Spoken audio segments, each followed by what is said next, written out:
yang terhormat Bapak Ibu calon guru penggerak angkatan 10,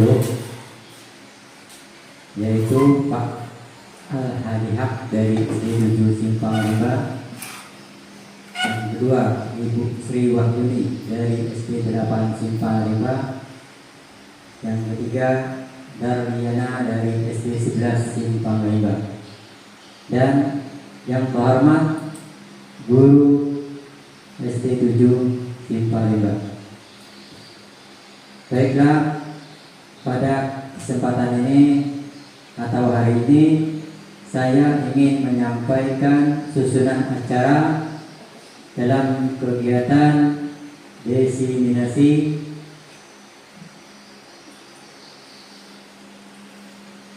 budaya positif di lingkungan sekolah. Sebelum kita mulai, alangkah baiknya kita bacakan dulu susunan acara. Yang pertama, pembukaan. Kedua, menyanyikan lagu Indonesia Raya. Ketiga, sambutan Kepala SDN 7 Simpang 5. Keempat, penyampaian materi oleh calon guru penggerak. 5, refleksi. 6, penutup. Sebelum memulai acara pertama, pembukaan, alangkah baiknya kita mulai dengan mengucapkan basmalah. Bismillahirrahmanirrahim. Acara kedua yaitu menyanyikan lagu Indonesia Raya. Untuk ini pemimpin atau dirijennya saya serahkan kepada Ibu Surastri. Ibu Surastri silakan maju ke depan. Untuk peserta yang lain dipersilakan berdiri.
Untuk acara selanjutnya itu sambutan Kepala SD Negeri 7 Simpang 5. Untuk ini Ibu Suwarti SPDI, waktu dan tempatnya dipersilakan.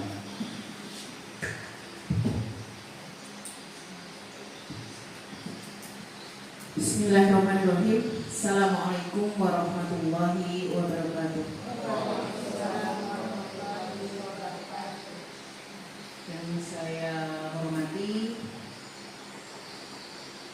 Bapak Ibu guru hebat CGP Angkatan 10, Pak Tadi, Ibu dan juga yang saya hormati seluruh rekan guru SD Negeri 7 Simpang 5.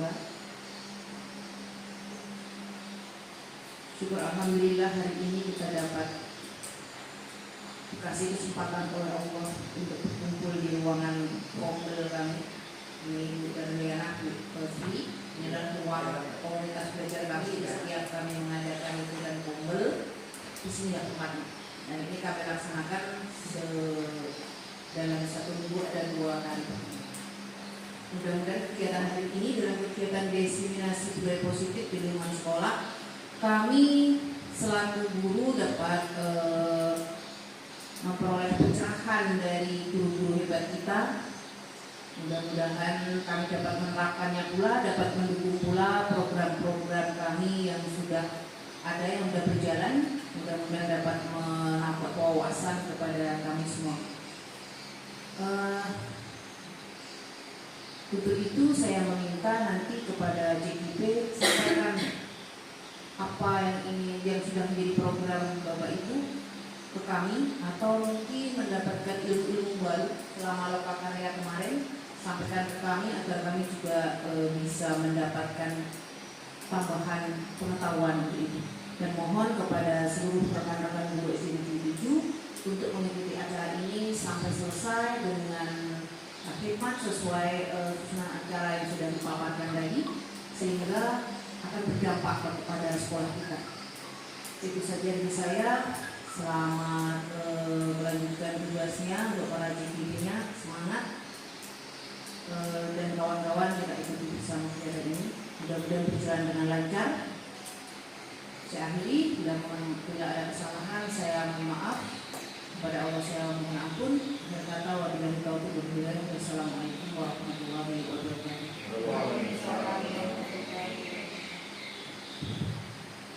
Terima kasih kepada Ibu Suwati SPD yang telah menyampaikan sambutannya mengenai apa rencana dari CGP itu. Mudah-mudahan apa yang disampaikan Ibu kepala sekolah tadi kita bisa mengikuti acara ini sampai dengan selesai.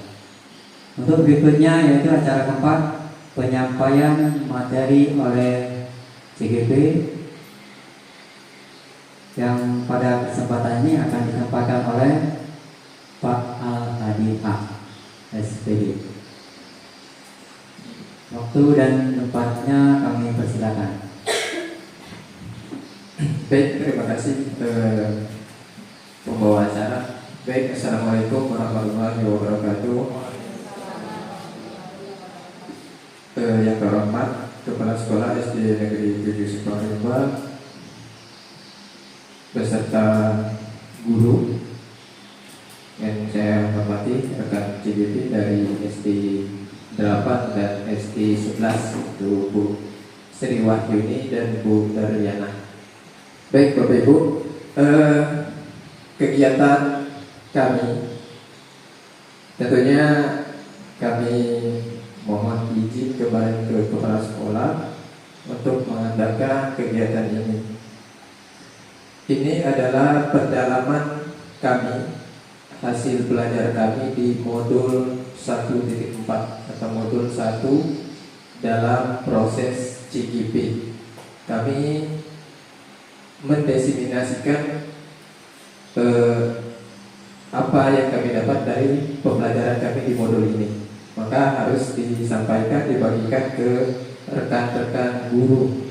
Maka itu kemarin kami minta izin ke kepala sekolah, apakah di SD kita itu masih memerlukan materi ini untuk kita pelajari bersama, atau kami nyari tempat lain gitu kemarin. Alhamdulillah kita kepala sekolah menyebut kita masih memerlukan materi ini, maka ditentukan di SD ini. Tuh. Yang selanjutnya Bapak Ibu, ini hanya penyampaian materi apa yang kami dapat dari belajar selama kurang lebih 3 bulan di modul 1. Ini modul 1.4. Itulah yang kami akan sampaikan di modul ini. Tuh. Jadi di budaya positif di lingkungan sekolah. Baik Bapak Ibu, di kelompok kami sebenarnya ada 4 orang. Teman saya, Saudara Damiana, Sriwayuni, satu lagi tidak bisa bergabung di sini karena kondisinya lagi tidak baik sekarang. Karena yang satunya ibu-ibu juga sedang hamil, jadi kebetulan hari ini sedang tidak sehat, maka beliau nanti akan mengadakan di SD-nya sendiri, tidak bergabung di sini. Fasilitator kami itu Pak Nur Isnaini Taufik, ini fasilitator berasal dari Sumsel, Batu Raja. Sedangkan kemarin kita sudah sama tahu Pak Robi itu guru SMA Negeri 1 Sekolah. Kemudian Bapak Ibu, tujuan dalam penyampaian ini adalah mengimplementasikan pemahaman terkait budaya positif di lingkungan sekolah. Tuh, menjadi tujuan ya, yang notabene ini membentuk murid belajar dengan aman, nyaman, sesuai filosofi KHD. Tidak hanya itu juga akan mendapat kesempatan untuk membagikan pengalaman kepada guru-guru di sekitar. Nanti diharapkan dengan ini kita bisa menerapkan dan akan lebih baik juga bisa membagikan ke sekitar itu. Kemudian pengantar, pertanyaan pemantik. Apakah Bapak Ibu setuju dengan pernyataan berikut ini? Hukuman dapat mendisiplinkan anak. Setuju? Setuju? Apa enggak? Ayo dari diri sendiri, setuju apa enggak?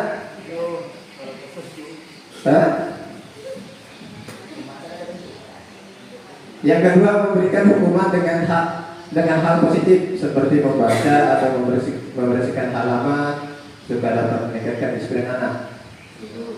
Setuju? Oke. Baik. Memberikan penghargaan dapat meningkatkan motivasi belajar anak. Tidak. Baik, ada yang tidak. Itu hanya sekedar pertanyaan motif karena nanti ada bakalan materinya kita bahas di sini. Yang mana di posisi kita, Bapak Ibu. Kita lanjut. Budaya positif. Definisinya, budaya positif adalah seperangkat nilai, norma, dan praktik yang mendukung dan mempromosikan lingkungan yang sehat, produktif, dan harmonis dalam suatu komunitas atau organisasi atau yang sekarang kita di sekolah. Tuh, pada dasarnya budaya positif di sekolah adalah kondisi di mana sekolah mendukung, mendorong pertumbuhan akademis dan sosial emosional menggunakan semua anggotanya. Ini dapat dicapai melalui berbagai cara seperti menciptakan lingkungan yang aman dan mendukung. Nih, Bapak Ibu, budaya positif itu ada 6 mesti kita lakukan untuk menciptakan budaya positif. Ada 6 untuk menciptakan lingkungan yang berbudaya positif. Yang pertama itu disiplin positif dan nilai-nilai kebajikan universal. Teori motivasi, nah tadi menyangkut pertanyaan pematik, hukuman dan penghargaan, restitusi. Kemudian keyakinan kelas, kemarin kita di PMM mengambil keyakinan kelas ada di sini. Kemudian kebutuhan dasar manusia. Kemudian restitusi 5 posisi kontrol guru. Ini di kita, yang ini khusus kita. Kemudian restitusi segitiga restitusi. Baik, yang pertama Bapak Ibu, kita mulai yang pertama, disiplin positif dan nilai-nilai kebajikan. Ini pengantar. Coba ada A dan B, bisa Ibu bacakan. Cuman yang saya tekankan di sebelah sini. Nanti dari ini baliknya ke sini. Kita baca dulu ini. Ada A dan B. A, Anda dan teman Anda. Itu bisa Pak Udin dengan Pak Yunada bisa siapa saja. Anda dan teman Anda, berarti ada A dan B. Ya, sobeklah secari kertas kecil. Boleh diikuti. Sobeklah secari kertas kecil.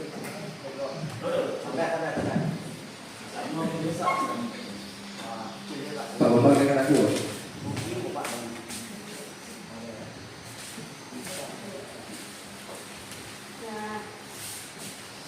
Kecil, bukan kecil, bukan besar. Jadi ikut aturan kecil. Ini kecil. Sama tidak?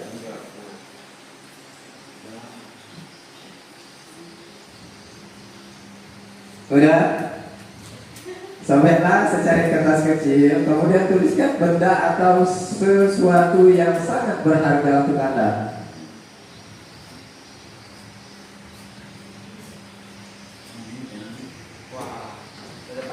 Tulis sesuatu atau benda yang berharga di dalam tangan Anda, di dalam tangan Anda, di secari kertas.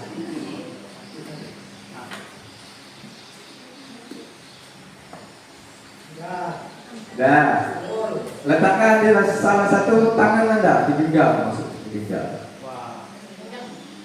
di genggam.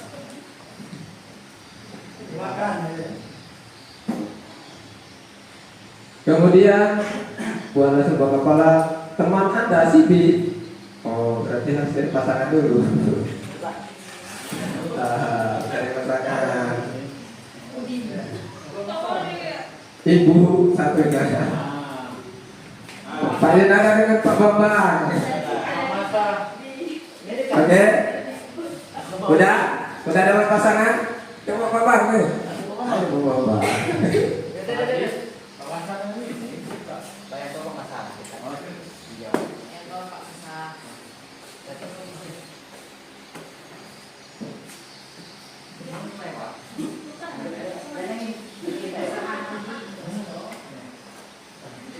Buatlah sebuah kepala. Jadi kertas tadi disimpan di dalam kepala. Ya. Teman Anda, baik si A si B, akan mencoba dengan sekuat tenaga dengan berbagai cara untuk meminta Anda memberikan benda tersebut. Kemudian B bisa membucu, mengancam, menghabis, merayu, menyuap, bisa menyuap. Apa saja akan dapat membuka kepala tangan Anda. Oke. Pertanyaannya,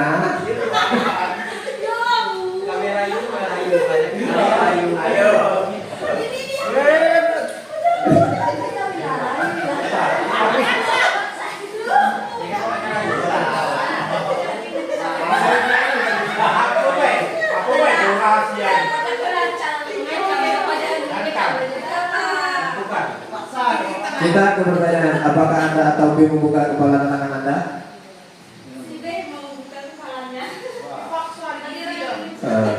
Oke. Ada yang mau tak terpaksa, ada yang dengan senang hati bisa memberikan. Nah, berbagai macam jawaban. Kemudian apakah Anda atau B menutup kepala tangan Anda? Nah, ada yang berusaha menutup, sama-sama menutup. Oke. Dalam kegiatan ini sesungguhnya siapa yang membuka kendali? Bapak Ibu?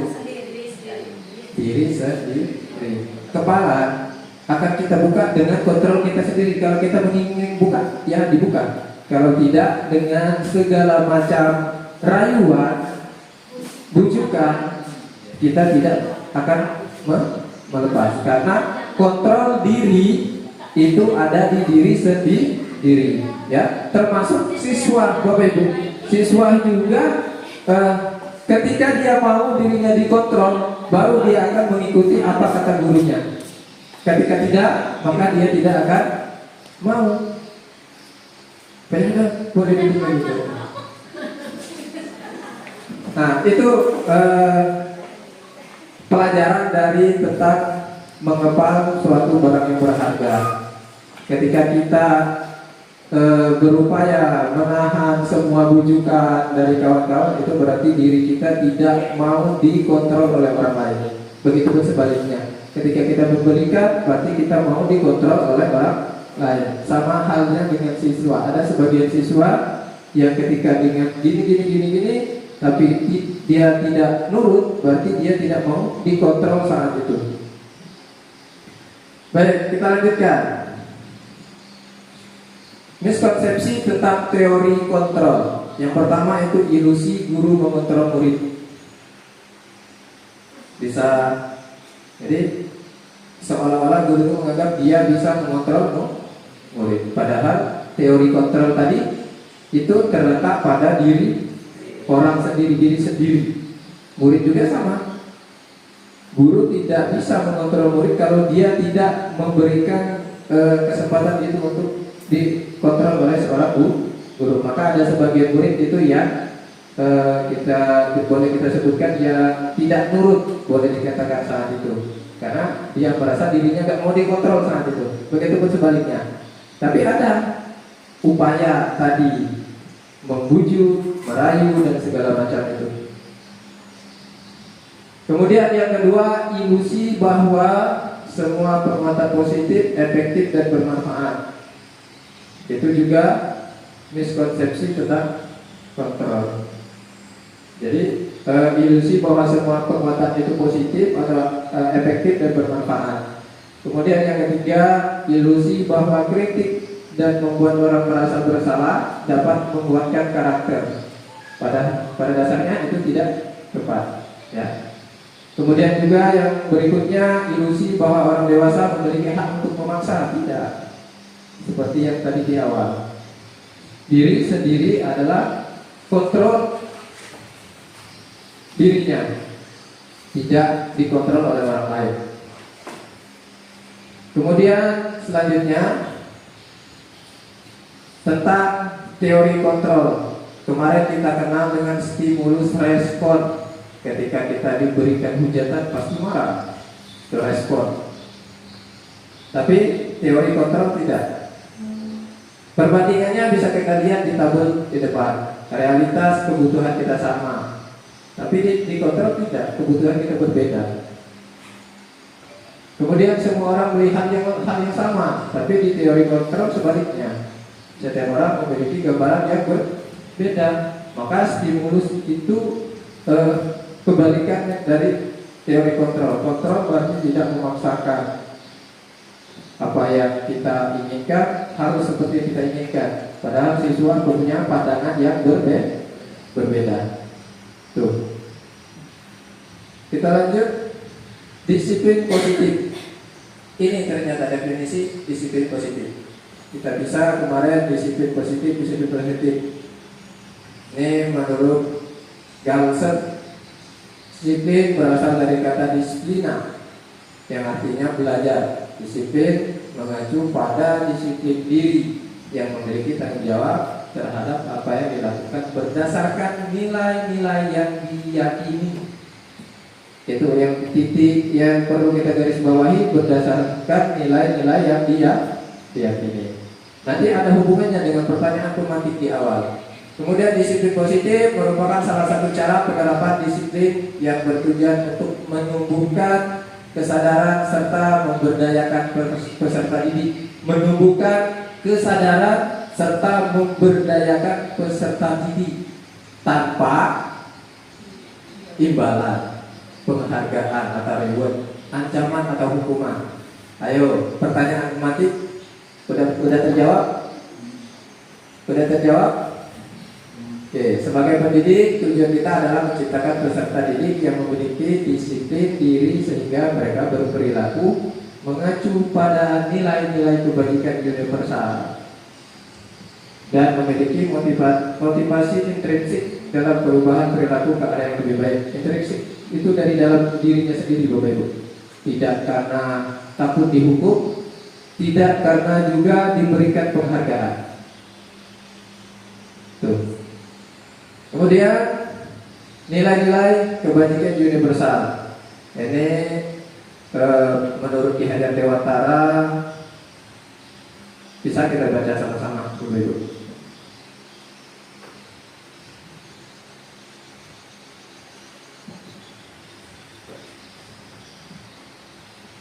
Ini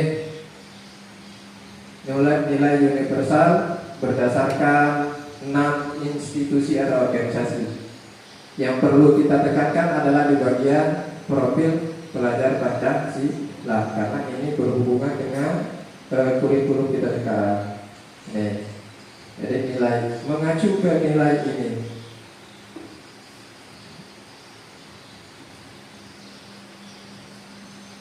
Ini udah memasuki materi kedua, yaitu tentang teori motivasi, hukuman, penghargaan, dan restitusi. Motivasi. Diana Gosen menyatakan 3 motivasi perilaku manusia. Yang pertama itu untuk menghindari ketidaknyamanan atau hukuman.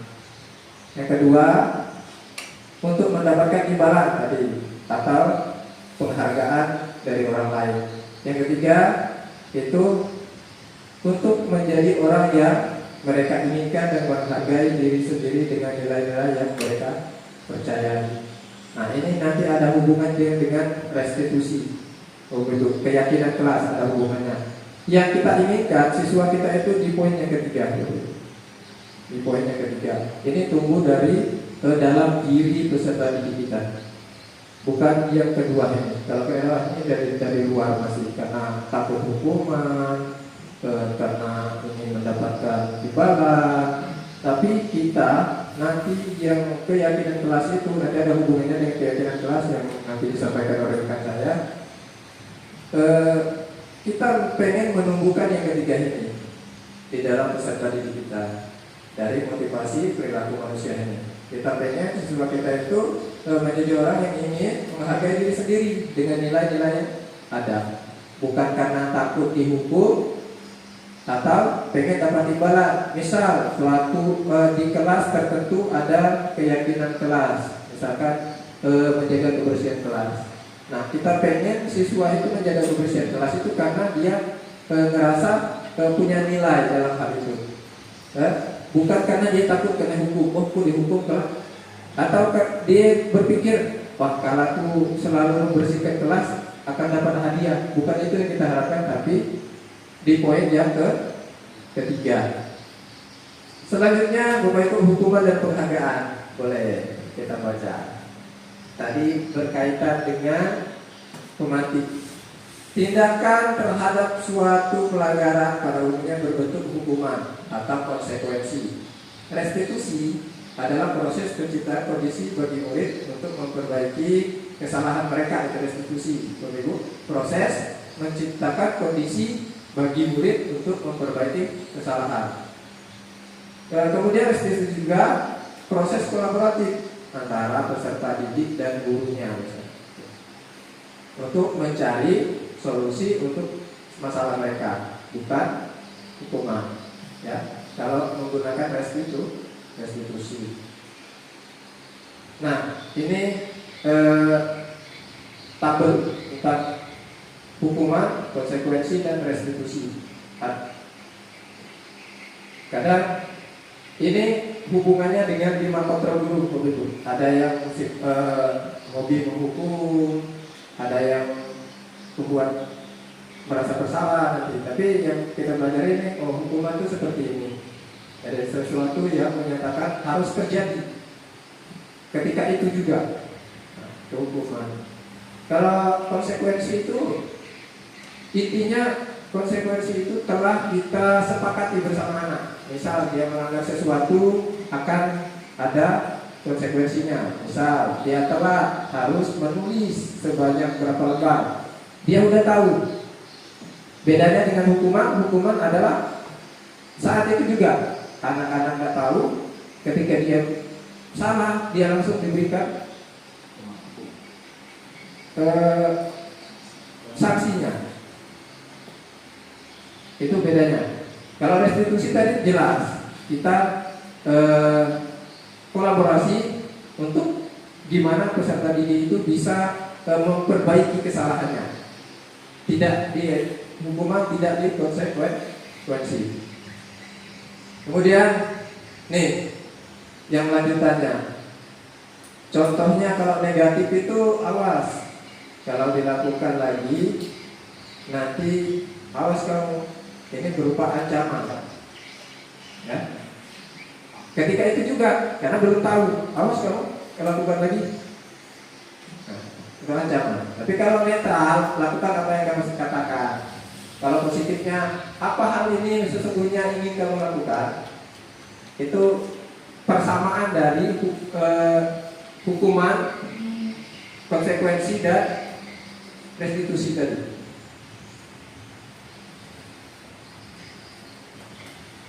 Nih, definisi hukuman, konsekuensi dan definisi. Kalau konsekuensi hukuman itu berdasarkan bagian tersebut, berdebat sebelumnya atau tabel sebelumnya, maka bisa disimpulkan bahwa hukuman bersifat tidak terencana. Seperti yang saya sebutkan tadi, itu seketika itu, iya, spontan, ya. Sedangkan konsekuensi itu bersifat sudah terencana, sudah dibahas dengan anak. Kalau melakukan kesalahan, ada konsekuensinya, ada yang harus dilakukan anak. Sedangkan restitusi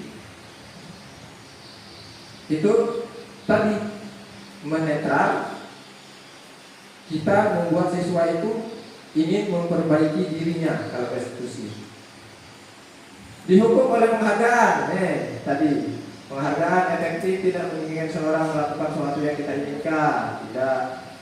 Jika menggunakan penghargaan lagi dan lagi, maka orang tersebut akan bergantung pada penghargaan. Itu kenapa penghargaan itu di kurikulum sekarang itu tidak dianjurkan. Karena kalau sudah biasa menyaksikan mendapatkan penghargaan, maka anak itu berpikirnya pengen juara itu karena mendapatkan penghargaan. Bukan tadi fokusnya yang poin ketiga yang ditekankan, karena kesadaran diri dan nilai dirinya.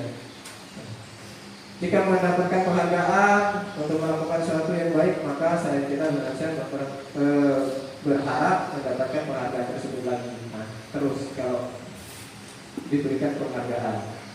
Kalau restitusi tidak, restitusi ada proses menciptakan kondisi bagi murid untuk memperbaiki kesalahannya. Nah, itu juga adalah proses kolaboratif mengingatkan murid untuk mencari solusi, membantu murid menjadi lebih memiliki tujuan disiplin positif dan memulihkan dirinya setelah berbuat salah. Itu lebih menyadarkan murid untuk memperbaiki diri kalau restitusi itu. Berikut adalah ciri-ciri restitusi yang membedakan dengan program disiplin lainnya. Restitusi bukan menebus kesalahan, namun untuk belajar dari kesalahan. Restitusi memperbaiki hubungan. Restitusi adalah tawaran, bukan paksaan. Restitusi menuntut untuk melihat ke dalam diri. Restitusi mencari kebutuhan dasar yang mendasari tindakan. Restitusi diri adalah cara yang paling baik. Fokus pada karakter bukan tindakan. Menguatkan, fokus pada solusi. Mengembalikan murid pada berbuat salah pada kelompoknya.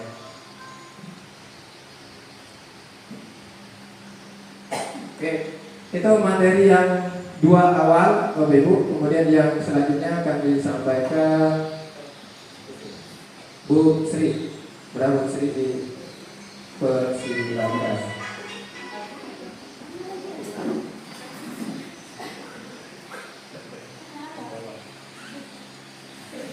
Bismillahirrahmanirrahim. Assalamualaikum warahmatullahi wabarakatuh. Saya tidak membuka lagi karena sudah dibuka oleh Pak Al-Hadi. Jadi saya di sini menyampaikan materi tentang keyakinan kelas yang salah satu budaya positif tadi. Perkenalkan, saya Sri Wahyuni dari SDN 8 Simpang 5. Calon guru penggerak angkatan 10. Keyakinan kelas mendukung terwujudnya penanaman budaya positif. Hal yang paling mudah dilakukan dalam penanaman budaya positif adalah dengan membuat keyakinan kelas. Nah, jadi keyakinan kelas di sini salah satu budaya positif yang kita terapkan di dalam kelas, bisa bersama siswa. Bisa juga diterapkan di lingkungan sekolah. Apa itu keyakinan kelas dan budaya positif? keyakinan kelas merupakan sesuatu budaya positif yang dapat diterapkan di lingkungan kelas tersebut. Budaya positif adalah nilai-nilai keyakinan dan kebiasaan yang berpihak pada murid sehingga murid berbudi yang lebih baik. Jadi, budaya positif adalah nilai-nilai dari keyakinan dan kebiasaan yang berpihak pada murid. Tujuan dibentuknya keyakinan kelas yaitu membangun budaya positif di lingkungan sekolah. Dengan adanya keyakinan kelas di setiap kelas diharapkan mampu mewujudkan tujuan dari pendidik yang lebih berorientasi kepada nilai luhur Pancasila atau profil pelajar Pancasila. Jadi untuk membangun budaya positif di sekolah harus mengacu ke nilai-nilai kebajikan dan nilai luhur Pancasila. Pembentukan keyakinan kelas atau sekolah. Pertama, dibentuk bersifat lebih abstrak daripada peraturan, lebih rinci dan konkret, berupa pernyataan-pernyataan universal atau pernyataan-pernyataan kebajikan. Senantiasa dibuat dalam bentuk positif, kalimatnya senantiasa dibentuk dalam kalimat positif. Jadi dari kalimat negatif harus dibentuk diubah menjadi kalimat positif. Hendaknya tidak terlalu banyak sehingga mudah diingat dan dipahami oleh semua warga kelas. Jadi kalimatnya di sini tidak terlalu banyak. Misalnya nanti ada contohnya di depan, ya, Bapak Ibu. Sebaiknya dapat diterapkan di lingkungan tersebut. Jadi kalau kita mau membuat keyakinan kelas, misalnya keyakinan kelas kita buat di kelas, warga yang membuatnya seluruh warga kelas. Semua warga kelas hendaknya ikut kontribusi dalam pembuatan keyakinan kelas. Jadi di situ semuanya harus berkontribusi untuk membuat keyakinan kelas. Kalimatnya dari mereka, peraturannya dari mereka, untuk menyepakatinya juga mereka. Bersedia meninjau kembali keyakinan kelas dari waktu ke waktu, direfleksi ulang. Jadi ditinjau kembali apakah ada perkembangannya, direfleksi ulang apakah ada hasilnya setelah membuat keyakinan kelas tadi. Nah, di sini ada panduan penyusunan keyakinan kelas. Yang pertama, menggali peraturan-peraturan yang perlu disepakati di kelas. Yang kedua, mengubah peraturan-peraturan yang sudah dibuat menjadi kalimat positif. Nah, setelah digali, peraturan tadi diubah menjadi peraturan yang sudah dibuat menjadi kalimat positif. Setelah itu menyarikan peraturan yang sudah dibuat menjadi nilai kebajikan atau keyakinan. Setelah dicarikan nilai kebajikan atau nilai keyakinannya, ke nomor 4, kegiatan pendalaman keyakinan kelas tampak seperti atau tidak tampak seperti. Setelah itu tugas saya, tugas guru. Tugas saya apa? Ini peran, nomor 5 peran. Nomor 6-nya meninjau ulang keyakinan kelas dari waktu ke waktu. Nah, di sini menggali peraturan-peraturannya perlu disepakati di kelas tadi. Saya uraikan supaya ngerti. Ini materi yang kami dapat di Loka Karya 2 ya Pak Nadia kemarin. Semoga imbasan ini bermanfaat untuk kita semua. Contohnya dilarang membuang sampah sembarangan. Nah, anak-anak, misalnya kita contohkan di dalam kelas. Nah, anak-anak, sekarang kita akan membuat keyakinan kelas kita.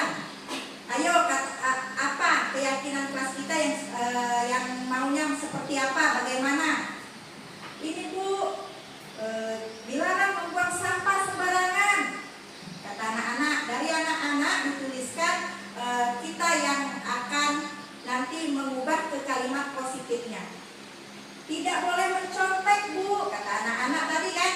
Nah, setelah itu jangan datang terlambat, jangan bertengkar Bu. Jelas. Nah, setelah itu kita ubah peraturan-peraturan yang sudah dibuat dengan kalimat positif tadi. Dilarang membuang sampah sembarangan diubah menjadi kalimat positifnya yaitu jagalah kebersihan. Nah, setelah anak-anak menuliskan kalimat-kalimatnya ditempel menggunakan kertas yang seperti itu kemarin diberi kepada siswa kita semua. Setelah itu kalimat-kalimat siswa tadi kita jadikan, kita ubah ke kalimat positifnya. Dilarang membuang sampah sembarangan. Jagalah kebersihan, itu kalimat positifnya. Tidak boleh mencontek. Kalimat positifnya jujur dalam mengerjakan tugas. Jadi dalam membuat keyakinan kelas tidak boleh menggunakan kalimat negatif, harus diubah menjadi kalimat positif. Jangan datang terlambat, datang tepat waktu. Jangan bertengkar, jagalah kerukunan, itu kalimat positifnya. Yang ketiga, menyarikan peraturan-peraturan yang sudah dibuat menjadi nilai kebajikan atau keyakinan. Nah, jadi tadi ada jagalah kebersihan. Itu nilai kebajikannya kebersihan.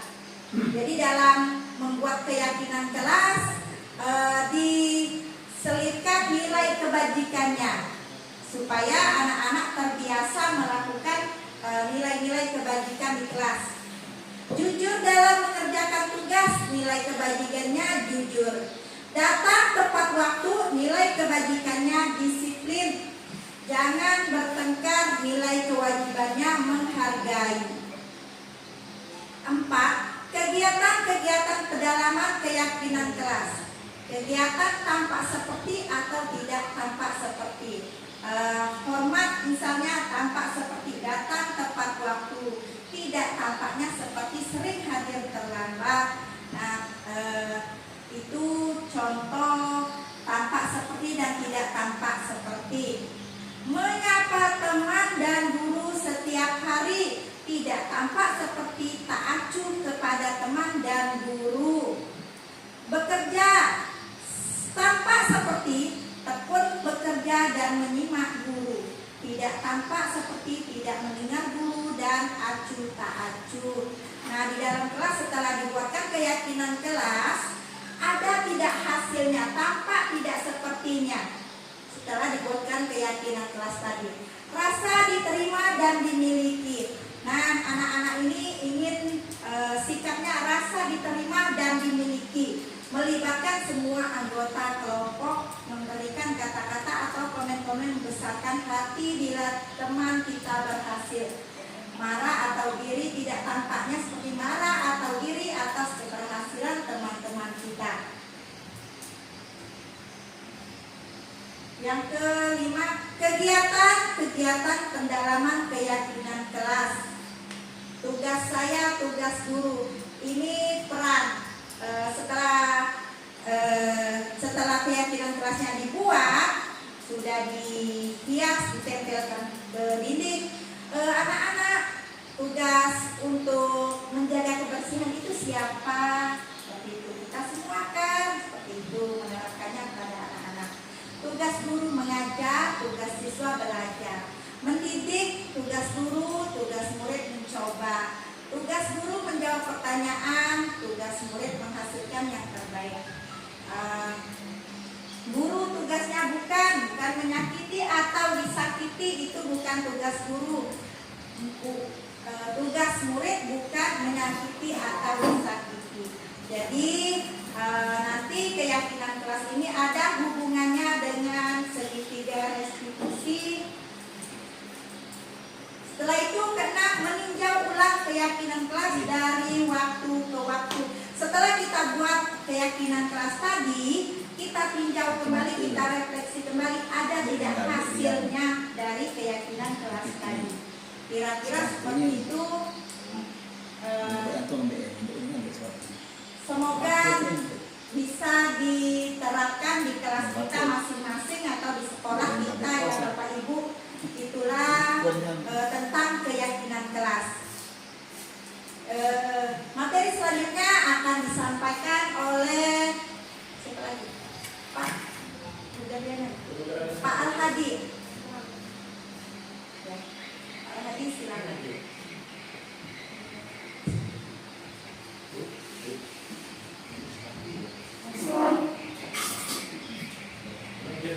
Baik Bapak Ibu, sebelum kita lanjut, kita just breaking dulu ya.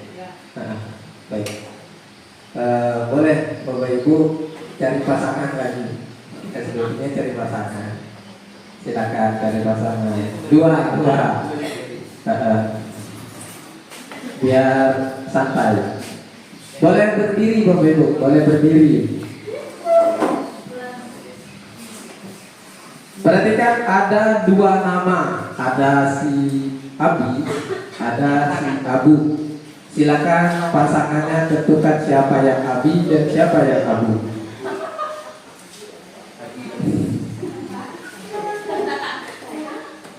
Udah? Ayo masak.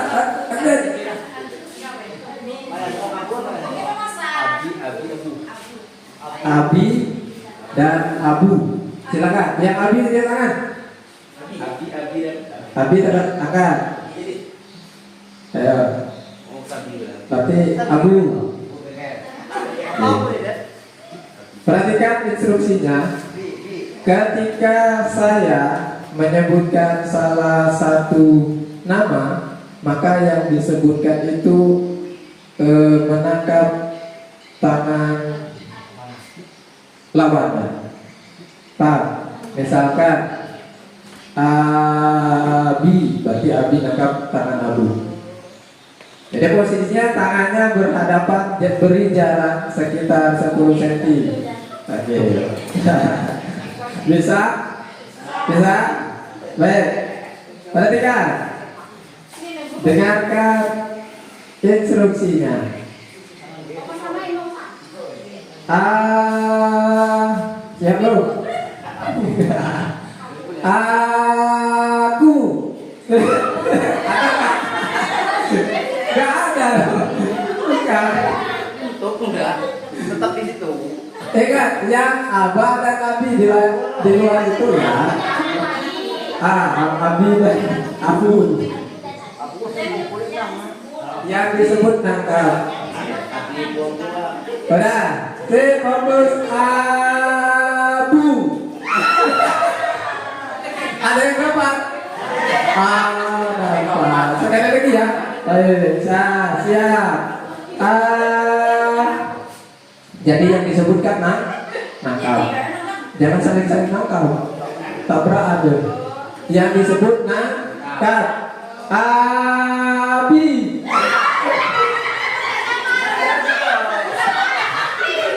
Oh, ini dapat. Oke, terima kasih. Tepuk tangan untuk kita semua. Kalau Bapak Ibu sedikit permainan atau ice breaking gitu orang untuk menetralisis suasana. Baik, kita lanjutkan. Itu kebutuhan dasar manusia di dunia berkualitas. Ada 5 kebutuhan dasar manusia Bapak Ibu. Yang pertama, kebutuhan bertahan hidup.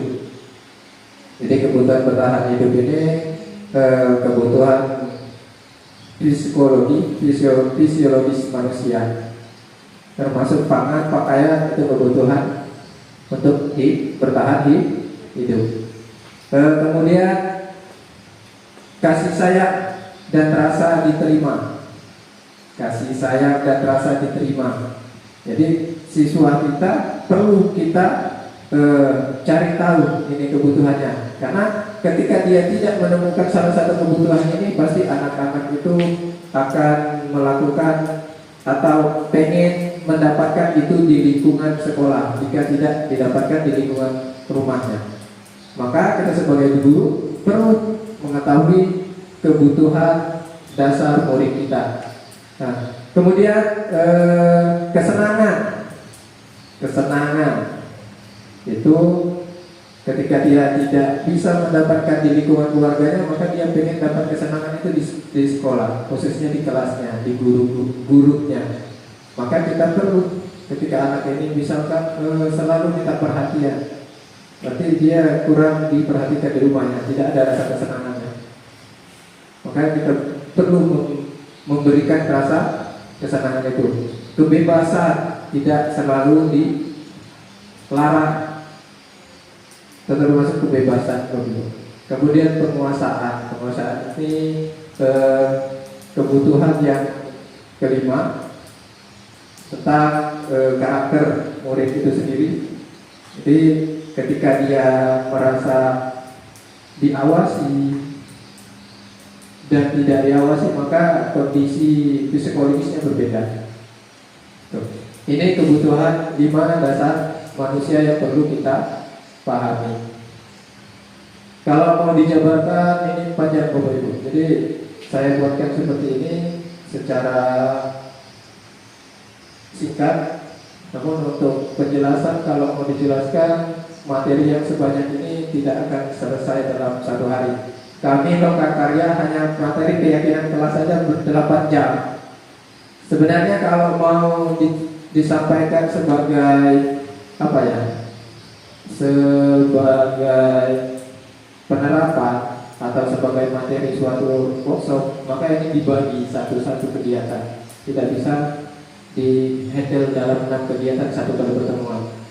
Maka kami ambil seperti ini. Kemudian selanjutnya itu eksekusi 5 kontrol guru. Bu Dardiana ya.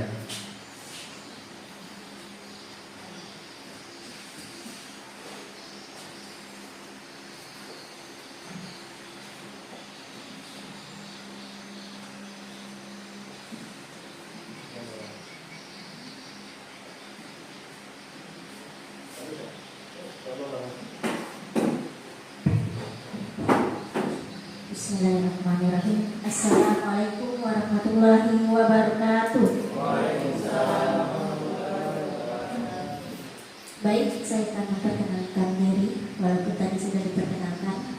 Nama saya Darliana dari SD 11 Simpang Rimba, calon guru bergerak angkatan 10. Baiklah, di sini saya akan memaparkan materi kami lanjutan dari teman-teman tadi, yaitu tentang 5 posisi kontrol guru, di mana di sini terdapat 5 posisi kontrol guru yang disampaikan oleh Dr. William Gleason, berkesimpulan bahwa posisi kontrol guru itu ada 5, yaitu yang pertama penghukum, yang kedua sebagai pembuat terasa bersalah, kemudian teman, keempat pemantau, yang kelima manajer. Nah, di sini seorang guru bisa kita lakukan, yang sering telah kita lakukan, yaitu sebagai penghukum, di mana seorang penghukum bisa menggunakan hukuman fisik maupun verbal. Seperti yang kita telah alami, kita pernah belajar, kita sering melakukan atau sering mengalami hukuman fisik, ya, sebelum perubahan kurikulum sekarang ini. Namun hal tersebut sudah dilarang untuk melakukan hukuman melalui fisik. Nah, ada 2 yang kita lakukan atau yang kita alami, yaitu hukuman fisik dan hukuman verbal. Biasanya orang yang melakukan hukuman melalui fisik maupun verbal ini harus menjalankan bahwa sekolah memerlukan sistem atau alat yang dapat lebih menekankan murid-murid lebih dalam lagi. Guru-guru yang menerapkan posisi penghukum biasanya menggunakan patuhi ya aturan kita. Awas, nah itu biasa kata-kata yang sering digunakan. Kamu selalu saja salah. Nah, kemudian biasanya selalu pasti, selalu. Nah, ada anak di kelas kita, misalnya dia nulisnya selalu terlambat dibandingkan dengan teman-temannya. Itu yang sering kita katakan. Kamu ini selalu terlambat nulis, selalu mengganggu teman. Nah, kata-kata itu adalah sebagai penghukum. Posisi penghukum ini ibarat tangga adalah posisi terendah. Jadi kita seorang guru harus menghindari sikap kita sebagai posisi penghukum ini, karena terendah dari 5 posisi. Nah, kemudian posisi kedua yaitu pembuat merasa bersalah. Pada posisi ini biasanya guru akan bersuara lebih lembut. Pembuat terasa bersalah akan menggunakan keinginannya yang membuat orang lain merasa tidak nyaman. Anak-anak kita buat rasa tidak nyaman dan rendah diri. Kata-kata yang sering digunakan biasanya, ibu sangat kecewa sekali sama kamu. Kenapa kamu membuat kesalahan? Nah, ini biasanya kita gunakan pada guru yang berposisi membuat merasa bersalah. Berapa kali sudah ibu bilang harus memberitahu ke kamu nggak ngerti-ngerti. Nah, itu biasanya yang kita gunakan. Saya sendiri juga sering masih merasa bersalah di posisi ini. Nah, di posisi ini murid akan memiliki penilaian diri yang buruk tentang diri mereka. Murid merasa tidak berharga dan telah mengecewakan orang-orang yang disakitinya ya. Nah, yang ketiga, guru pada posisi ini tidak akan menyakiti murid, namun akan tetap berupaya mengontrol murid melalui persuasi. Posisi teman pada guru bisa negatif ataupun positif. Positif di sini berupa hubungan baik yang terjalin antara guru dan murid. Guru di posisi teman menggunakan hubungan baik dan teman secara humor untuk mempengaruhi seseorang. Mereka biasanya guru akan berkata, ayo bantu ibu demi ibu ya, ayo ya. Jadi ini kita sebagai teman harus mendekatkan dengan murid kita. Misalnya, ayolah bantu ibu, jangan bising, nanti kita sama-sama. Yang pernah saya rasakan yaitu sebagai teman ini, karena kelas 1 dekat dengan kantor, sering saya katakan itu, ayo jangan bising, nanti kita kedengaran, karena guru-guru di kantor ya. Itu yang saya lakukan. Jadi ini kita lebih berteman dengan anak itu merasa teman dengan kita ya. Nah, kemudian lanjut ke posisi keempat, yaitu pemantau. Dimana kita tahu arti memantau ini yaitu seorang memantau, mengawasi, kita bertanggung jawab atas perilaku orang-orang yang kita awasi. Posisi pemantau berdasarkan pada aturan-aturan dan konsekuensi. Nah, seorang guru pemantau ini dia berkonsekuensi ke atas keyakinan kelas tadi yang telah disepakati. Misalnya, ayo apa yang kamu lakukan di kelas ini, kita harus sesuai dengan keyakinan kelas yang telah kita sepakati dan kita buati bersama-sama. Maka harus kita sepakati bersama-sama juga. Nah, seorang pemantau ini orangnya konsekuensi atas apa yang telah kita sepakati di keyakinan kelas. Biasanya kata-kata yang digunakan, apa yang telah kamu lakukan. Nah, itu kita menanyakan anak, ayo apa yang telah kamu lakukan.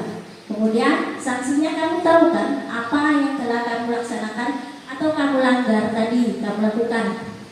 Seorang pemantau sangat mengandalkan perhitungan catatan data yang digunakan sebagai bukti atas perilaku. Jadi seorang pemantau guru ini diharapkan bisa konsekuensi terhadap keyakinan kelasnya yang telah dibuat bersama-sama.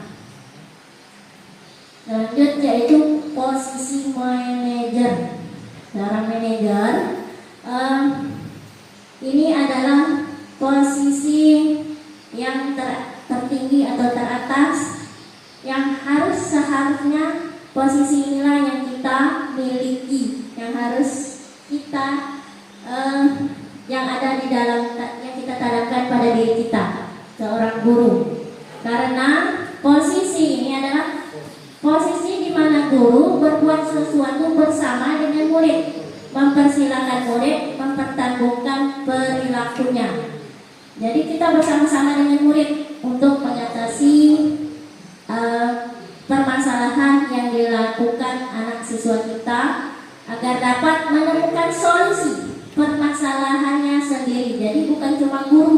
melakukan solusi atas permasalahan itu melewati, dan nanti kita akan melanjut dengan materi kita yaitu namanya 3 restitusi ya. Nah, jadi ini seharusnya kita seorang guru harus idealnya harus memiliki posisi sebagai manajer. Biasanya kata-kata yang digunakan adalah apakah kamu meyakininya. Nah, jika kamu meyakininya, apakah kamu bersedia memperbaiki setiap kesalahan yang telah dilakukan anak tersebut. Jika kamu perbaiki, hal ini menunjukkan apa tentang dirimu? Apa rencananya kamu untuk memperbaiki hal ini? Tugas seorang manajer bukan untuk mengatur perilaku seseorang. Kita membimbing murid untuk dapat mengatur dirinya. Seorang manajer bukan memisahkan murid dari kelompoknya. Jadi kita harus sebagai manajer itu mengembalikan siswa ke posisi teman, agar dia tidak disisihkan dari teman yang lain. Murid yang ditangani belum siap diajak berdiskusi atau diundang melakukan restitusi. Namun perlu disadari, tujuan 5 posisi kontrol seorang guru adalah pencapaian posisi manajer ini, di mana posisi inilah murid dapat menemukan pribadi yang mandiri.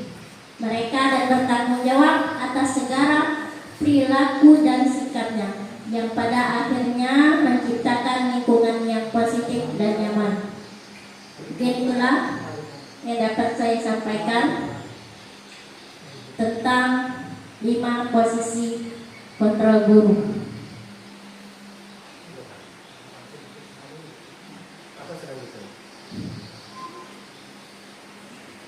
Sebelum melangkah ke materi selanjutnya, kita briefing ke Bapak Hari. Ya, olah otak.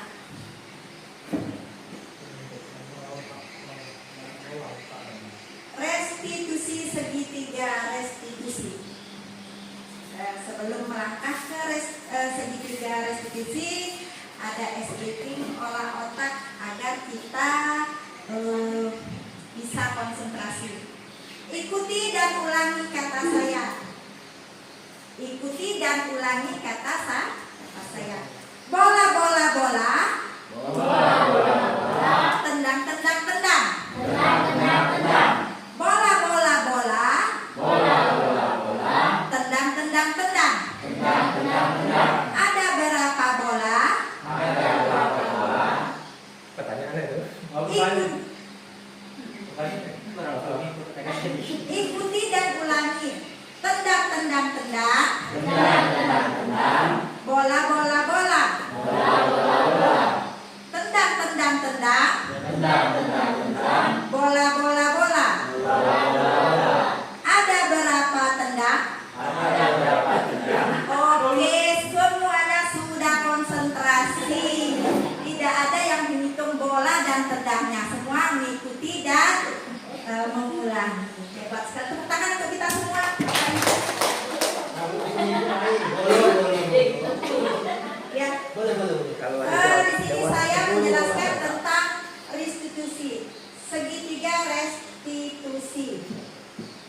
Nah, restitusi menurut Dian Gozen dalam buku restitusi yaitu tahapan untuk memudahkan para guru dan orang tua dalam melakukan proses menyiapkan anak untuk melakukan restitusi bernama segitiga restitusi. Dalam prosesnya ada 3 tahapan yang kita langkahnya ada 3, yaitu menstabilkan identitas. Tadi berkaitan erat dengan posisi 5 kontrol di segitiga restitusi ini ya Bapak Ibu. Langkah pertama yaitu menstabilkan identitas. Langkah kedua, memvalidasi tindakan yang salah. keyakinan. Di ujung nanti ada sebuah video beserta contohnya. Teori kontrol, menstabilitas identitas tadi, teori kontrolnya, kita semua akan melakukan hal yang bisa kita lakukan. Validasi tindakan yang salah, semua perilaku memiliki alasan. Menanyakan keyakinan, nah di sini berkaitan erat dengan keyakinan kelas yang saya jelaskan tadi Bapak Ibu. Kita semua memiliki motivasi intern. Nah, ini segitiga restitusi saya ini di validasi tindakan yang salah, ada kamu tentu punya alasan mengapa melakukan itu, ada muncul pertanyaan itu. Jadi kita nanti menangani siswa-siswa yang bermasalah di kelas kita menggunakan segitiga restitusi tadi, kaitannya erat sama 5 posisi guru dengan kontrol manajer tadi. Manajer. Di sini dengan kita mempraktekkan segitiga restitusi, kita sudah menjadi seorang manajer. Bukan lagi penghukum, bukan lagi pemantau, dan bukan lagi seorang teman. Penghukum di posisi 5 kontrol tadi, posisi hukumannya boleh kita pakai, tetapi dalam keadaan terdesak, Bapak Ibu ya. Jadi dengan mempraktekkan segitiga restitusi tadi, kita sudah bersikap menjadi seorang manajer kepada siswa kita, tidak memojokkan dan menyadarkan apa yang seharusnya dilakukan oleh siswa kita. Di sini di validasi tindakan yang salah tadi, ada kamu tentu punya alasan mengapa melakukan itu. Tanya kepada siswanya, adakah cara yang lebih efektif untuk mendapatkan apa yang kamu butuhkan? Itu ada di validasi tindakan yang salah. Menstabilkan identitas. Setiap orang pasti pernah melakukan kesalahan. Seperti itu. Kamu bukan satu-satunya yang pernah melakukan. Kalau di menstabilitas identitas, ibu juga pernah melakukan kesalahan. Seperti itu kalau kita dengan siswa tadi. Juga menanyakan keyakinan kelas. Nah, kita kemarin sudah membuat keyakinan kelas. Kira-kira perbuatan kamu ini berkenaan tak dengan keyakinan kelas yang sudah kita buatkan tadi? Seperti itu kira-kira ya Bapak Ibu, cara mempraktikkan segitiga restitusinya. Segitiga restitusi adalah sebuah pendekatan dalam disiplin positif yang bertujuan untuk mengatasi negatif dengan cara yang konstruktif. Jadi dalam segitiga restitusi ini, hubungan yang rusak dan mengembalikan keseimbangan dalam lingkungan belajar. Menerapkan segitiga restitusi melibatkan 3 langkah tadi, yaitu langkahnya validasi tindakan yang salah, menstabilitas identitas, dan menanyakan keyakinan kelas. Nah, di sini ada contoh segitiga restitusi. Contoh ini tugas kami di demonstrasi 1.4 ya Pak Alhadiah, yang sudah dinilai oleh Pak Maksil dan Pak pengajar praktik. Jadi inilah apa adanya waktu kami menerapkan atau merekam video segitiga restitusi itu benar-benar terjadi di kelas saya. Itu ada 2 video waktu itu. Anak-anak kita kan sering melakukan kesalahan-kesalahan di kelas. Jadi dengan adanya segitiga restitusi kita mengembalikan kesadarannya apa yang sudah diperbuatkannya, dan mengembalikan dia ke posisi semulanya, tidak memojokkan dia dan tidak menyalahkan dia. Kita di sini sudah bersikap tadi sebagai manajer yang sudah dijelaskan oleh Bu Dariana tadi. Ya, ini contohnya kira-kira seperti inilah.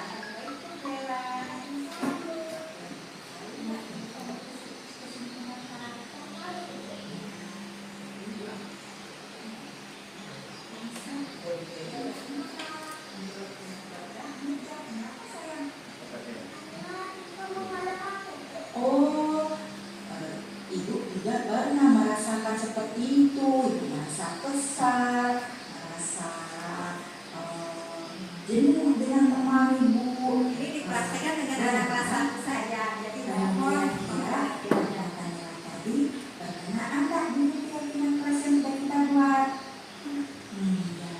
Apa kira-kira keyakinan kelas kita, sayang? Harus saling sayang dan mencintai. Iya, Dela anak hebat. Dela, perbuatan Dela tadi kira-kira mau bersedia nggak Dela tidak mengulanginya lagi? Bersedia. Jadi nanti apa yang harus Dela lakukan, sayang? Minta maaf sama. Minta maaf sama Ipa. Jadi nanti kita sama-sama minta maaf sama Ipa ya nak ya.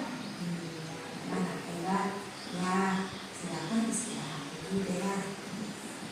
Kasus di sini Dela ini mendobrak meja, dia marah-marah dan tidak menerima olokan teman-temannya. Jadi saya panggil untuk menyadarkan dia apa yang sudah dia lakukan itu salah. Nah, kira-kira itulah penjelasan pemaparan dari kami.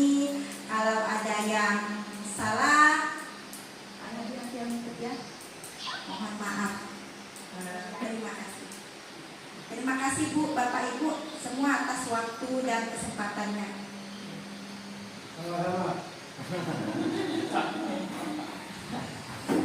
Baik Bapak Ibu, dengan berakhirnya sesi restitusi dengan materi 3 restitusi, maka materi yang kami sampaikan selesai. Namun yang perlu kita jadi catatan adalah bahwasanya untuk menciptakan budaya positif itu banyak langkahnya Bapak Ibu, tidak langsung ke keyakinan kelas, karena kita perlu memahami namanya 5 kontrol guru, terus itu kebutuhan dasar manusia, itu perlu kita pahami terlebih dahulu sebelum ke keyakinan kelas. Untuk ke keyakinan kelas, setelah tercipta keyakinan kelas, maka itu pasti adanya lari ke tadi hukuman, konsekuensi, dan restitusi. Maka di restitusi hukuman itu tidak berlaku begitu, tapi menyadarkan peserta didik dengan hanya 3 langkah yang perlu kita lakukan. Tujuannya tadi kembali ke 3, untuk membuat peserta didik itu sadar dan menjunjung nilai-nilai kebajikannya itu sendiri, bukan karena takut dihukum atau karena penghargaan atau hadiah. Itu. Jadi demikian yang dapat kami sampaikan. Sebelum kami tutup, boleh kalau Bapak Ibu ada pertanyaan, boleh, silakan Bapak Ibu.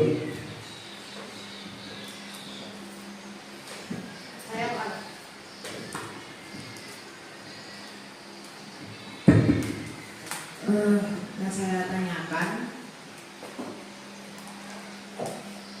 di kelas-kelas itu sudah dibuat yang namanya kesepakatan kelas. Ada juga yang menulis keyakinan kelas. Nah, kalau saya mendengar penjelasan tadi, juga pernah membaca di PMN itu kesepakatan kelas untuk menuju ke keyakinan kelas gitu kan. Nah, pertanyaan saya, apakah kalau di kesepakatan kelas atau keyakinan kelas yang sudah dibuat oleh tiap guru di kelasnya itu, apakah udah benar itu, ataukah harus mau fokuskan ke satu judul, misalkan keyakinan kelas aja atau kesepakatan kelas aja, atau biarlah seperti itu adanya, yang penting pelaksanaannya. Itu aja pertanyaan saya. Assalamualaikum warahmatullahi wabarakatuh. Waalaikumsalam warahmatullahi wabarakatuh. Baik, terima kasih Ibu. Memang kesepakatan kelas itu awal dari keyakinan kelas. Seperti yang disampaikan Bu Sri Wahyuni, untuk ke keyakinan kelas itu kita harus menentukan nilai kebajikannya. Karena mungkin di kesepakatan kelas itu belum ada nilai kebajikannya, Nah, untuk menjadi keyakinan kelas itu kita pikirkan apa nilai kebajikannya. Itu. Jadi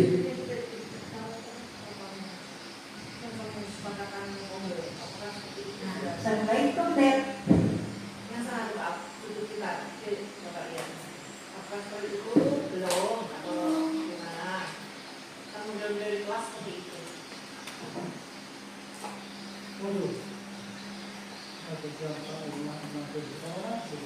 Bacakan Pak. hadir tepat waktu itu termasuk keyakinannya. Berkontribusi aktif. Nilai kebajikannya apa? Kontribusi aktif.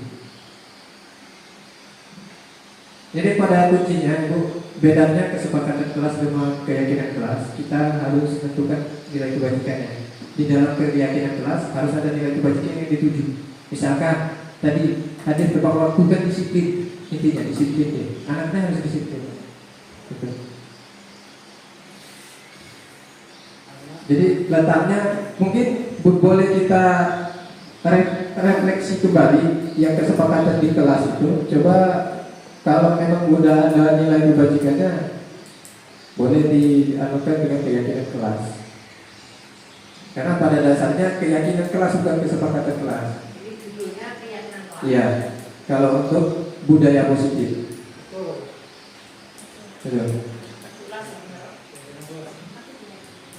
Ya, kalau kita mengacu budaya positif bukan kesepakatan kelas tapi keyakinan kelas. Kalau untuk bedanya itu tadi dia ada nilai kebajikannya.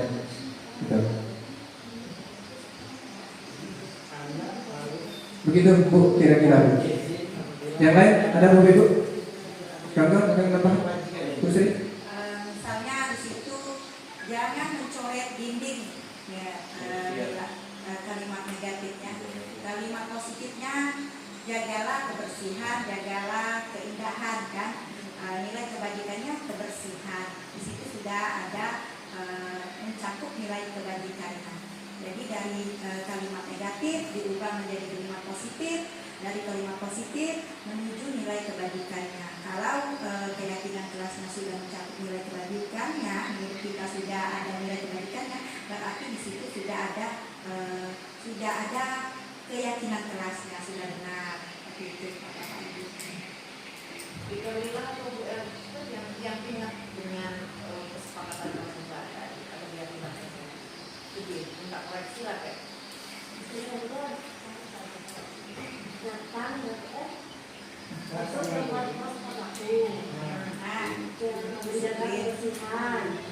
Kebersihan, jagalah kebersihan.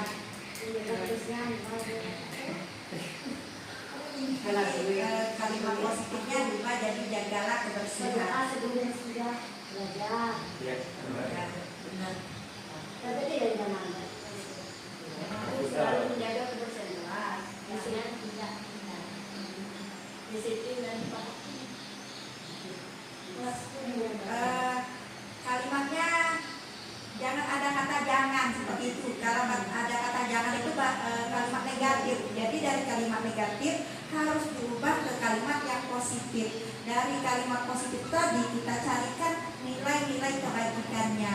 Seperti itu. Ingat sih, awalnya sebelum kebetulan sama Pak Bambang juga kemarin, sebelum adanya keyakinan kelas, saya membuat kesepakatan kelas itu kemarin ada poinnya dengan Pak Ibu.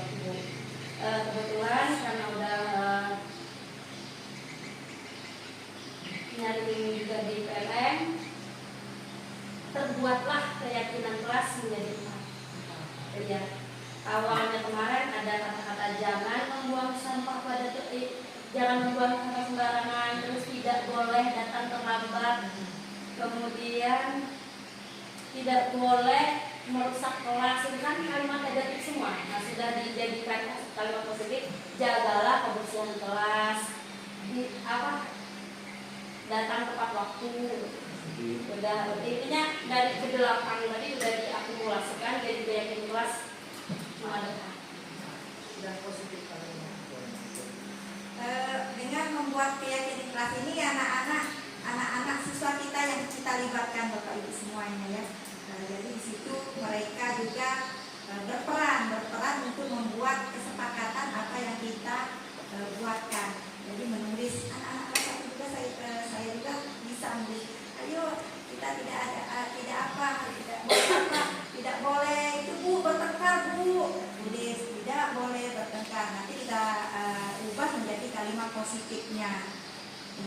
kerukunan kelas.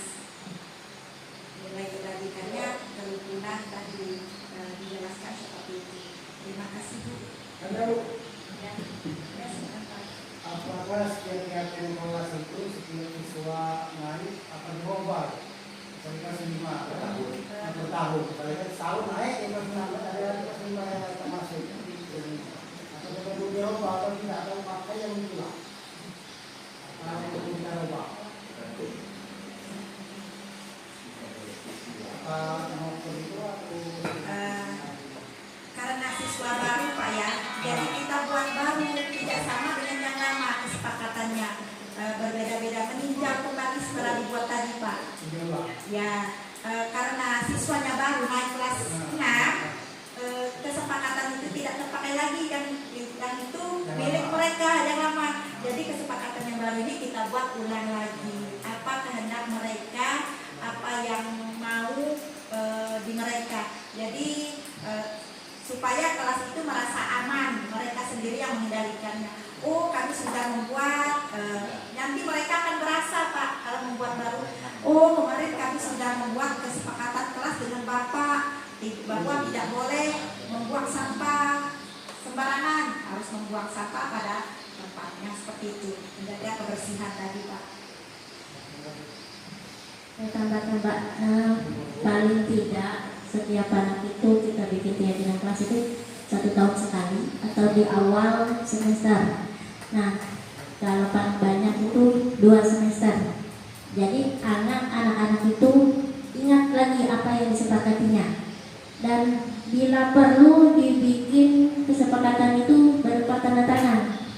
Jadi anak lebih kuat lagi, oh ya saya sudah melakukan hal tersebut. Jadi intinya kesepakatan kelas itu anak itu ingat supaya tidak melakukan hal-hal yang telah disepakati. Demikian Pak. Terima kasih Bapak. Baik, Bapak Ibu. Terkait dengan keyakinan kelas, karena di sini saya lihat semua yang kelas sudah punya ada yang memiliki kesepakatan kelas, ada keyakinan kelas yang intinya sama. Berarti itu sudah berjalan. Namun perlu ditinjau anak-anak itu melaksanakan tidaknya. Makanya perlunya ada segitiga restitusi. Ketika ada yang melanggar, kita panggil, lakukan segitiga restitusi. Untuk apa? Menyadarkan anak itu yang melanggar keyakinan kelasnya, supaya itu berjalan. Jangan sekedar keyakinan kelas itu hiasan dinding belakang, gitu. Jadi ketika sudah dibuat, kita perlu simak. Kalau memang salah satu dari sekian keyakinan kelas Bapak Ibu buat, selalu ada yang melanggar, perlu kita tinjau ulang. Kenapa ini dilanggar? Perlu tidak ini dimasukkan lagi? Atau sebaliknya, kalau memang udah sempurna, anak-anak itu udah sadar menyadarinya dan terus melakukannya dengan keinginan sendiri dan nilai-nilai kebajikan yang dia punya, boleh itu juga perlu ditinjau, perlu lagi yang ini atau dirubah. Maka itu bukan sepanjang ketempel itu berlaku, tidak. Maka perlu peninjauan ulang, apalagi kenaikan kelas, karena dengan siswa yang berbeda, dengan guru yang berbeda, pasti akan berbeda anak-anak itu dalam menuliskan pengen kelasnya seperti apa. Tujuannya pengen kelasnya itu seperti apa, inti dari keyakinan kelas itu, gitu. Jadi bagus di sini udah ada keyakinan kelasnya, tinggal tadi dalam penerapannya supaya kita mendapatkan siswa itu menyadari dan menghargai nilai-nilai yang ada, gitu. Ada lagi Bapak Ibu?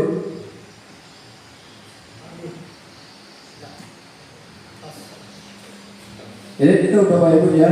Jadi simpulannya untuk menciptakan budaya positif di lingkungan sekolah perlu kita dalami 6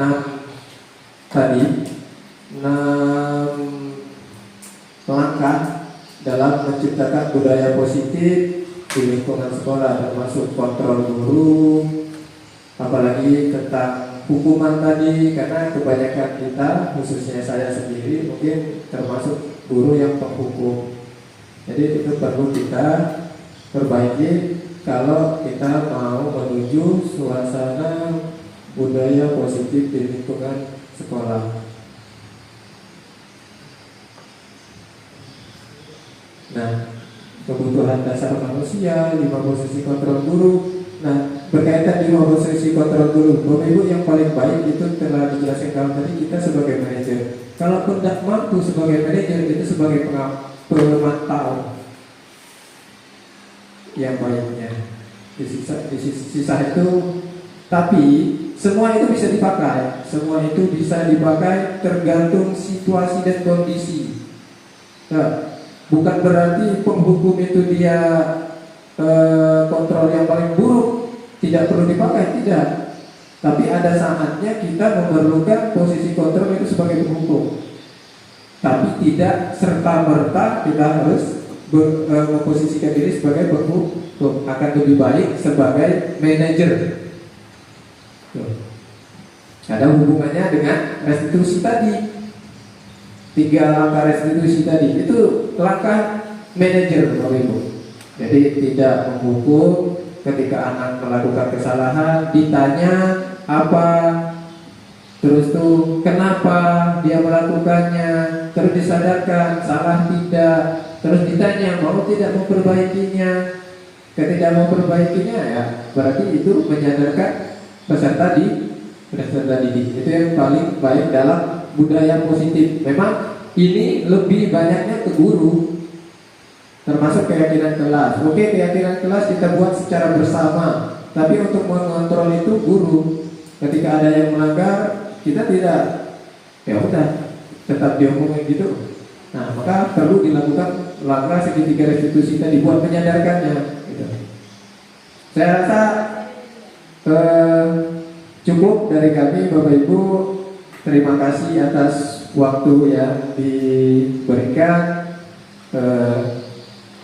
Itulah yang dapat kami sampaikan. Semoga bermanfaat bagi kita semua. Saya sebagai materi dan rekan-rekan mengucapkan banyak terima kasih kepada Bapak Ibu. Kami akhiri, bila itu berjaya. Wassalamualaikum warahmatullahi wabarakatuh.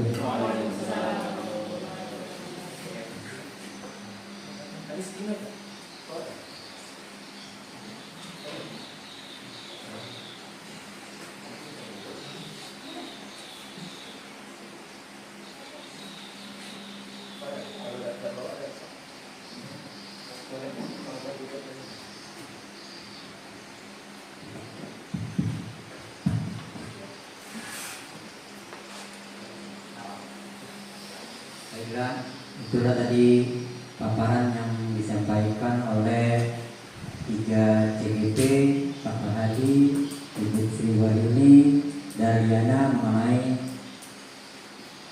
disiplin positif. Mudah-mudahan apa yang mereka sampaikan dapat kita implementasikan ke sekolah kita. Untuk mengakhiri acara ini, sebelumnya marilah kita ucapkan alhamdulillah. Sebelum acara saya tutup, terlebih dulu saya mohon maaf jikalau ada kata saya yang salah, dan kepada Allah saya mohon ampun. Saya akhiri. Wassalamualaikum warahmatullahi wabarakatuh.